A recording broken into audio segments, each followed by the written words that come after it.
Türkmen hanlary we serdarlary. Türkmenistan Ilymlar Akademiýasy Ensiklopediýa neşriýaty. Atamrat Han. Atamrat Han könürgün setrabyna ýaşaýan ýomutlaryň öküz urugynyň Gutluway tiresinden bolup, ýaş wagtyny Xiwo medresesinde bilim alýar.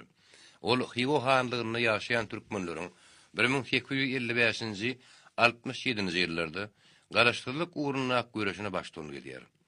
Türkmenleriň bu gowgularyny 19-njy asyrda Orta Aziýada bolan halk hereketleriniň iň ulusudur.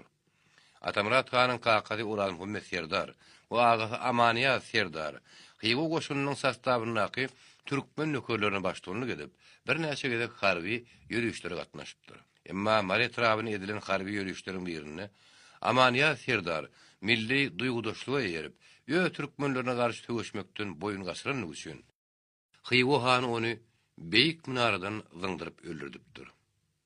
Onsuz da türkmenler bilen Xiwo Hanyň arasynda ýer suw meselesi barada ýeti gapma garşylyk dowam edýärdi. Bu waka üstüne bolýar. Xiwo Hanyň edenetlerine garşy Atamrat Hanyň ýolbaşçylygyna türkmenler köpçülikligiň baş göterýärler. Saragys söwüşünde 1855-nji ýyl Mädimin Han öldürülenden soň Xiwoda Abdullah Han tagta çykýar. Ol 1855-nji ýylyň maý awgustunda Xiwo hanlygynyň ýomutlaryň gowdalagyny basyp ýatyrmak üçin harby ýürüýüş edýär. Aksaray, Ýylgynly we Ýekiderek diýen ýerlerde bolan harby çaknaşyklarda türkmenleriň birleşen topary Xiwo goşunyny derbidagyny edýärler we Abdullah Hanyň özüni öldürýärler. Şu wakadan soň Atamrat Han ýomutlaryň esa toparynyň başlany hökmüne ikrar edilýär. Onuň abry has ýokary galýar.